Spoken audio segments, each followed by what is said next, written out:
আসসালামু আলাইকুম। মামেন সিদ্ধু বলে সকলকে স্বাগতম।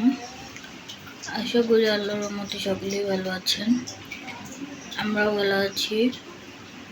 আজকের ভিডিওটি আমি এখান থেকে শুরু করছি। দেখুন, আজকে আমাদের বাসায় রান্না করা হবে। এখানে রয়েছে কচু ভাজি করা হবে। এখানে কচুটা হলো আলু ভাজির মতো কাটা হয়েছে। এই যে দেখুন, কেটে ধুয়ে রাখা হয়েছে, পরে ভাজি করা হবে।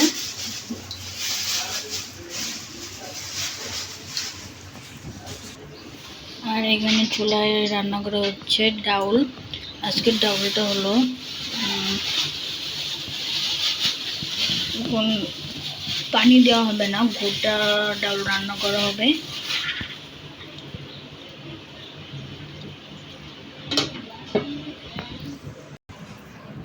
আর তার সাথে এখানে রান্না করা হবে রূপচাঁদা মাছ। আজকে রূপচাঁদা মাছটা ভাপা করা হবে। তার জন্য এখানে সব মশলা দিয়ে মাখিয়ে রাখা হয়েছে, সামান্য একটু পানি দেওয়া হয়েছে।